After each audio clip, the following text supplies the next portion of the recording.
श्रीमद् भागवत पुराण महात्म्य अध्याय 6 सप्ताह यज्ञ की विधि। श्री सनकादि कहते हैं, नारद जी, अब हम आपको सप्ताह श्रवण की विधि बताते हैं। यह विधि प्राय लोगों की सहायता और धन से साध्य कही गई है। पहले तो यत्न पूर्वक ज्योतिषी को बुलाकर मुहूर्त पूछना चाहिए तथा विवाह के लिए जिस प्रकार धन का प्रबंध किया जाता है उस प्रकार ही धन की व्यवस्था इसके लिए करनी चाहिए। कथा आरंभ करने में भाद्रपद, अश्विन, कार्तिक, मार्गशीर्ष, आषाढ़ और श्रावण ये 6 महीने श्रोताओं के लिए मोक्ष की प्राप्ति के कारण हैं। देवऋषि, इन महीनों में भी भद्रा, व्यतिपात आदि कुयोगों को स्वतः त्याग देना चाहिए तथा दूसरे लोग जो उत्साही हों उन्हें अपना सहायक बना लेना चाहिए। फिर प्रयत्न करके देश देशांतरों में यह संवाद भेजना चाहिए कि यहाँ कथा होगी, सब लोगों को सपरिवार पधारना चाहिए। स्त्री और शूद्र आदि भगवत कथा एवं संकीर्तन से दूर पड़ गए हैं उनको भी सूचना हो जाए, ऐसा प्रबंध करना चाहिए। देश देश में जो विरक्त वैष्णव और हरि कीर्तन के प्रेमी हो उनके पास निमंत्रण पत्र अवश्य भेजें। उसे लिखने की विधि इस प्रकार बताई गई है। महानुभावों, यहाँ 7 दिनों तक सत्पुरुषों का बड़ा दुर्लभ समागम रहेगा और अपूर्व रसमयी श्रीमद् भागवत की कथा होगी। आप लोग भगवद रस के रसिक हैं, अतः श्रीमद् भागवत का अमृतपान करने के लिए प्रेम पूर्वक शीघ्र ही पधारने की कृपा करें। यदि आपको विशेष अवकाश न हो तो भी एक दिन के लिए तो अवश्य ही कृपा करनी चाहिए, क्योंकि यहाँ का तो एक क्षण भी अत्यंत दुर्लभ है। इस प्रकार विनयपूर्वक उन्हें निमंत्रण करें और जो लोग आएं उनके लिए यथोचित निवास स्थान का प्रबंध करें। कथा का श्रवण किसी तीर्थ में, वन में अथवा अपने घर पर भी अच्छा माना गया है। जहाँ लंबा चौड़ा मैदान हो कहीं कथा स्थल रखना चाहिए।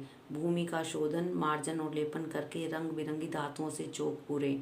घर की सारी सामग्री उठाकर एक कोने में रख दे।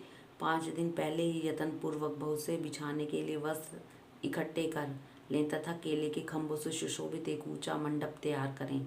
उसे सब ओर से फल, पुष्प, पत्र और चंदेवों से अलंकृत करें और चारों ओर झंडियां लगाकर तरह तरह के सामानों से सजा दें। उस मंडप में कुछ ऊंचाई पर 7 विशाल लोगों की कल्पना करें और उनमें विरक्त ब्राह्मणों को बुला बुलाकर बैठाएं। आगे की ओर उनके लिए वहां यथोचित आसन तैयार करें। उनके पीछे वक्ता के लिए भी एक दिव्य सिंहासन का प्रबंध करें। यदि वक्ता का मुख उत्तर की ओर रहे तो श्रोता पूर्वाभिमुख होकर बैठें, और यदि वक्ता पूर्वाभिमुख रहे तो श्रोता को उत्तर की ओर मुख करके बैठना चाहिए अथवा वक्ता और श्रोता को पूर्वमुख होकर बैठना चाहिए। देश काल आदि को जानने वाले महानुभावों ने श्रोता के लिए ऐसा ही नियम बताया है। जो वेद शास्त्र की स्पष्ट व्याख्या करने में समर्थ हो, तरह तरह के दृष्टांत दे सकता हो तथा विवेकी तथा अत्यंत निष्प्रह हो, ऐसे विरक्त और विष्णु भक्त ब्राह्मण को वक्ता बनाना चाहिए। श्रीमद् भागवत के प्रवचन में ऐसे लोगों को नियुक्त नहीं करना चाहिए जो पंडित होने पर भी अनेक धर्मों के चक्कर में पड़े हुए स्त्री लंपट एवं पाखंड के प्रचारक हों। वक्ता के पास ही उसकी सहायता के लिए एक वैसा ही विद्वान और स्थापित करना चाहिए। वह भी सब प्रकार के संशयों की निवृत्ति करने में समर्थ और लोगों को समझाने में कुशल हो।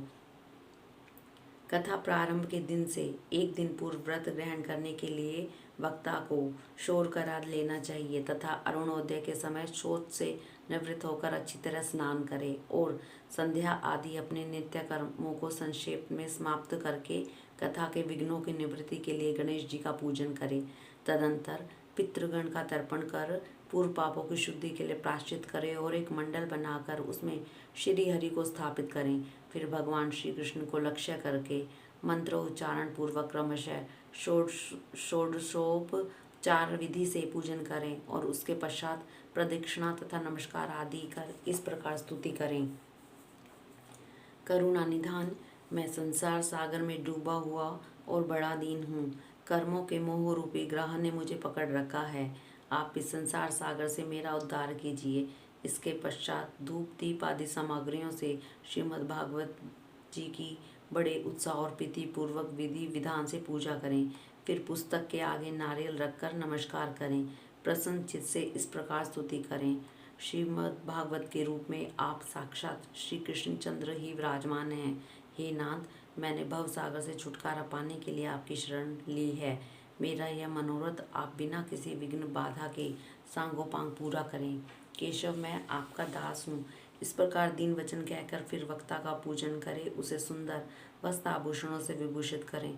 फिर पूजा के पश्चात उसकी इस प्रकार स्तुति करें। सुख स्वरूप भगवान, आप समझाने की कला में कुशल और सब शास्त्रों में पारंगत हैं। कृपया इस कथा को प्रकाशित करके मेरा ज्ञान दूर करें। फिर अपने कल्याण के लिए प्रसन्नता पूर्वक उसके सामने नियम ग्रहण करें और 7 दिनों तक यथाशक्ति उसका पालन समान रूप से करें। प्रेम से धीरे धीरे श्रीमद् भागवत का पाठ करें। परम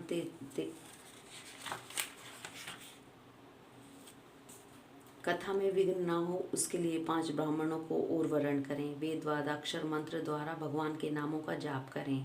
फिर ब्राह्मण अन्य विष्णु भक्त एवं कीर्तन करने वालों को नमस्कार करके उनकी पूजा करें और उनकी आज्ञा पाकर स्वयं भी आसन पर बैठ जाएं। जो पुरुष लोक संपत्ति, धन, घर और पुत्र आदि की चिंता छोड़कर शुद्ध चित्त से केवल कथा में ही ध्यान रखता है, उसे इसके श्रवण का उत्तम फल मिलता है। बुद्धिमान वक्ता को चाहिए कि सूर्योदय से कथा आरंभ करके 3:30 पैर तक मध्यम स्वर से अच्छी तरह कथा बाँचे। दोपहर के समय 2 घड़ी तक कथा बंद रखे। उस समय कथा के प्रसंग के अनुसार वैष्णव को भगवान के गुणों का कीर्तन करना चाहिए। व्यर्थ बातें नहीं करनी चाहिए। कथा के समय मलमूत्र के वेग को काबू में रखने के लिए अल्पाहार सुखकारी होता है, इसलिए श्रोता केवल एक ही समय हविष्यान्न भोजन करे। यदि शक्ति हो तो 7 दिन निराहार रहकर कथा सुने अथवा केवल घी या दूध पीकर सुखपूर्वक श्रवण करे अथवा फलाहार या एक समय ही भोजन करे। जिससे जैसा नियम सुबीते से सध सके उसी को कथा श्रवण के लिए ग्रहण करे। मैं तो उपवास की अपेक्षा भोजन करना अच्छा समझता हूँ, यदि ये वह कथा श्रवण में सहायक हो। यदि उपवास से श्रवण में बाधा पहुँचती हो तो वह किसी काम का नहीं। नारद जी, नियम से सप्ताह सुनने वाले पुरुषों के नियम सुनिए। विष्णु भक्त की दीक्षा से रहित पुरुष कथा श्रवण का अधिकारी नहीं है। जो पुरुष नियम से कथा सुने उसे ब्रह्मचार्य से रहना, भूमि पर सोना, नित्य प्रति कथा समाप्त होने पर पत्तल में भोजन करना चाहिए। दाल, मधु, तेल, गरिष्ठ अन्न, भाव दूषित पदार्थ और बासी अन्न, इसका सर्वदा त्याग करना चाहिए। काम, क्रोध, मद, मान, मत्सर, लोभ, दंभ, मोह तथा देश को भी अपने पास भी नहीं पटकने देना चाहिए। वह वेद, वैष्णव, ब्राह्मण, गुरु, गोसेवक तथा स्त्री, राजा और महापुरुषों की निंदा से भी बचे। नियम से कथा सुनने वाले पुरुष को रसवला स्त्री, अत्यंत मलेच्छ, पतित, गायत्रीहीन, द्विज, ब्राह्मणों से द्वेष करने वाले तथा वेद को न मानने वाले पुरुषों से बात नहीं करनी चाहिए। सर्वदा सत्य, सोच, दया, मौन, सरलता, विनय और उदारता का बर्ताव करना चाहिए। धनहीन, क्षय रोगी, किसी अन्य रोग से पीड़ित, भाग्यहीन, पापी, पुत्रहीन और मुमुक्षु भी यह कथा श्रवण करें। जिस स्त्री का रजोधर्म रुक गया हो, जिसके एक ही संतान होकर रह गई हो, जो बांझ हो, जिसकी संतान होकर मर जाती हो अथवा जिसका गर्भ गिर जाता हो, वह यत्न पूर्वक इस कथा को सुने। ये सब यदि विधिवत कथा सुने तो उन्हें अक्षय फल की प्राप्ति हो सकती है। यह अति उत्तम दिव्य कथा करोड़ों युगों का फल देने वाली है। इस प्रकार इस व्रत की विधियों का पालन करके फिर उद्यापन करें। जिन्हें इसके विशेष फल की इच्छा हो वे जन्माष्टमी व्रत के समान इस कथा व्रत का उद्यापन करें। किंतु जो भगवान के अकिंचन भक्त हैं उनके लिए उद्यापन का कोई आग्रह नहीं है। वे श्रवण से ही पवित्र हैं, क्योंकि वे तो निष्काम भगवत भक्त हैं। इस प्रकार जब सप्ताह यज्ञ समाप्त हो जाए तब श्रोताओं को अत्यंत भक्ति पूर्वक पुस्तक और वक्ता की पूजा करनी चाहिए। फिर वक्ता श्रोताओं को प्रसाद, तुलसी और प्रसादी मालाएं दे। तब सब लोग मृदंग और झांझ की मनोहर ध्वनि से सुंदर कीर्तन करें। जय जयकार, नमस्कार और शंख ध्वनि का घोष कराएं तथा ब्राह्मण और याचकों को धन और अन्न दें। श्रोता विरक्त हो तो कर्म की शांति के लिए दूसरे दिन गीता पाठ करे। गृहस्थ हो तो हवन करे। उस हवन में 10वें स्कंद का एक श्लोक पढ़कर विधि पूर्वक खीर, मधु, घृत, तिल और अनादि सामग्रियों से आहुति दे अथवा एकाग्र चित्त से गायत्री मंत्र द्वारा हवन करे, क्योंकि तत्वतः यह महापुराण गायत्री स्वरूपी है। होम करने की शक्ति न हो तो उसका फल प्राप्त करने के लिए ब्राह्मणों को हवन सामग्री दान करे तथा नाना प्रकार की त्रुटियों को दूर करने के लिए विधि में फिर जो न्यून अधिकता रह गई हो उनके दोषों की शांति के लिए विष्णु सहस्त्र नाम का पाठ करें। उससे सभी कर्म सफल हो जाते हैं, क्योंकि कोई भी कर्म इससे बढ़कर नहीं है। फिर 12 ब्राह्मणों को खीर और मधु आदि उत्तम उत्तम पदार्थ खिलाएं तथा व्रत की पूर्ति के लिए गौ और स्वर्ण का दान करें। सामर्थ्य हो तो 3 तोले सोने का सिंहासन बनवाएं, उस पर सुंदर अक्षरों में लिखी हुई श्रीमद् भागवत की पोथी रखकर उसकी आह्वान आदि विविध उपचारों से पूजा करें और फिर जितेंद्रिय आचार्य को उसका वस्त्र आभूषण एवं गंध आदि से पूछकर दक्षिणा के सहित समर्पण कर दें। यूँ करने से वह बुद्धिमान दाता जन्म मरण के बंधनों से मुक्त हो जाता है। यह सप्ताह पारायण की विधि सब पापों को निवृत्ति करने वाली है। इसका इस प्रकार ठीक ठीक पालन करने से यह मंगलमय भागवत पुराण अभिष्ट फल प्रदान करता है तथा अर्थ धर्म काम और मोक्ष चारों की प्राप्ति का साधन हो जाता है, इससे संदेह नहीं है।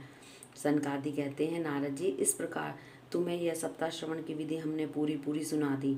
अब और क्या सुनना चाहते हो? इस श्रीमद् भागवत से भोग और मोक्ष दोनों ही हाथ लग जाते हैं। सूत जी कहते हैं, शौनक जी, यूँ कहकर महामुनि सनकादि ने 1 सप्ताह तक विधि पूर्वक इस सर्व पापनाशिनी परम पवित्र तथा भोग और मोक्ष प्रदान करने वाली भागवत कथा का प्रवचन किया। सब प्राणियों ने नियम पूर्वक इसे श्रवण किया। इसके पश्चात उन्होंने विधि पूर्वक भगवान पुरुषोत्तम की स्तुति की। कथा के अंत में ज्ञान, वैराग्य और भक्ति को बड़ी पुष्टि मिली। वे तीनों एकदम तरुण होकर सब जीवों का चित्त अपनी ओर आकर्षित करने लगे। अपना मनोरथ पूर्ण होने से नारद जी को बड़ी प्रसन्नता हुई। उनके सारे शरीर में रोमांच हो आया और वे परमानंद से पूर्ण हो गए। इस प्रकार कथा श्रवण कर भगवान के प्यारे नारद जी हाथ जोड़कर प्रेम गदगद वाणी से सनकादि से कहने लगे। नारद जी ने कहा, मैं धन्य हूँ, आप लोगों ने करुणा करके मुझे पर बड़ा अनुग्रह किया है। आज मुझे सर्व पापहारी भगवान श्री हरि की ही प्राप्ति हो गई। तपोधनों, मैं श्रीमद् भागवत श्रवण को ही सब धर्मों में श्रेष्ठ मानता हूँ, क्योंकि इसके श्रवण से बैकुंठ बिहारी श्री कृष्ण की प्राप्ति होती है। सूत जी कहते हैं, शौनक जी, वैष्णव श्रेष्ठ नारद जी यूँ कह ही रहे थे कि वहाँ घूमते घूमते योगेश्वर सुखदेव जी आ गए। कथा समाप्त होते ही व्यास नंदन श्री सुखदेव जी वहाँ पधारे।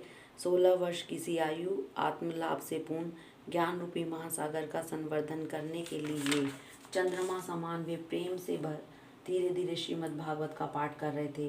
परम तेजस्वी सुखदेव जी को देखकर सारे सभासद झटपट खड़े हो गए और उन्हें एक ऊंचे आसन पर बैठाया। फिर देव ऋषि नारद ने उनका प्रेम पूर्वक पूजन किया। उन्होंने सुख पूर्वक बैठकर कहा, आप लोग मेरी निर्मल वाणी सुनिए। श्री सुखदेव जी बोले, रसिक एवं भावुक जन, यह श्रीमद् भागवत वेद रूप कल्प वृक्ष का परिपक्व फल है। श्री सुखदेव रूप सुख के मुख का संयोग होने से अमृत रस से परिपूर्ण है। यह रस ही रस है, इसमें न छिलका है न गुठली। यह इसी लोक में सुलभ है। जब तक शरीर में चेतनता रहे तब तक आप लोग बार बार इसका पान करें। महामुनि वेद व्यास ने श्रीमद् भागवत महापुराण की रचना की है। इसमें निष्कपट निष्काम परम धर्म का निरूपण है। इसमें शुद्धांतकरण सत्पुरुषों के जानने योग्य कल्याणकारी वास्तविक वस्तु का वर्णन है, जिससे तीनों तापों की शांति होती है। इसका आश्रय लेने पर दूसरे शास्त्र अथवा साधन की आवश्यकता नहीं रहती। जब कभी पुण्य आत्मा पुरुष इसके श्रवण की इच्छा करते हैं, तभी ईश्वर अविलंब उनके हृदय में अवरुद्ध हो जाता है। यह है भागवत पुराणों का तिलक और वैष्णवों का धन है। इसमें परमहंसों के प्राप्य विशुद्ध ज्ञान का ही वर्णन किया गया तथा ज्ञान, वैराग्य और भक्ति के सहित निवृत्ति मार्ग को प्रकाशित किया गया है। जो पुरुष भक्ति पूर्वक इसके श्रवण, पठन और मनन में तत्पर रहता है, वह मुक्त हो जाता है। यह रस स्वर्गलोक, सत्यलोक, कैलाश और बैकुंठ में भी नहीं है। इसलिए भाग्यवान श्रोताओं, तुम इसका खूब पान करो, इसे कभी मत छोड़ो।